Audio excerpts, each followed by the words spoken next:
6 years ago, I left the country for the first time. I went to India, particularly Delhi.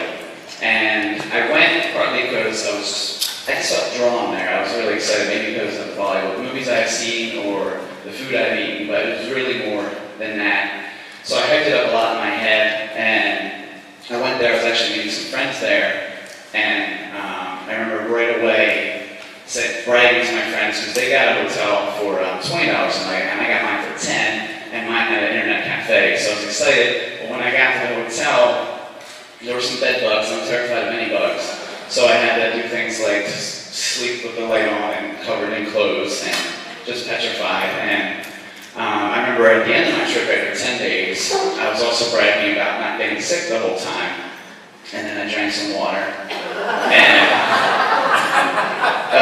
it was the night before I left. It was a 4 a.m. flight, and I just got sick. It took like a 20-hour flight home. And then there was a 12-hour delay. So we were at the airport, and I'm just really sick, similar to the last story. And there's this line of people, 200 of us, waiting to be shuttled to hotels because of this 12-hour delay, and then I'm at the end of the line, and then I'm trying to rush up. It looks like I'm rushing to the front of the line, it's just the bathrooms are that way. But I ended up having to, they were out of hotels for like 3 hours, but they put us up in hotels with random strangers. I stayed with a girl, Josette. She was from France. It was nice, but it was just a little bit of a discouraging thing. Different things happened during the trip where I was thinking, well, maybe India's not for me. I went there thinking, well, maybe I'll continue to visit India. Maybe I would live there at some point. But there was one pivotal day where things changed for me. One of my friends there was signing up, or possibly signing up to volunteer to live in like a slum area. And it's like a 2-year commitment with this organization, and I lived alongside the poor.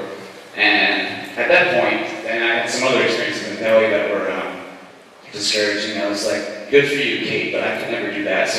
But I went there and, just to visit with her and see how it was.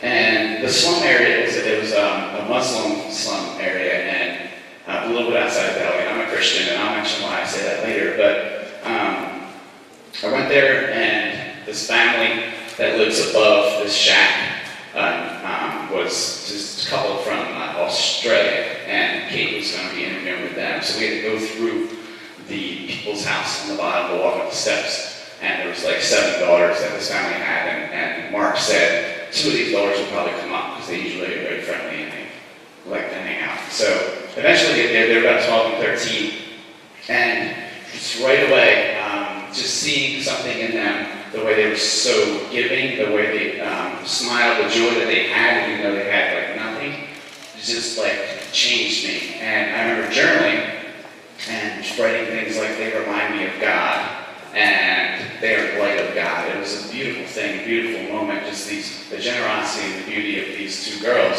And they could hardly speak English, and they would say things like, what is your name? And it was cute, it was sweet, but it was a life-changing moment for me.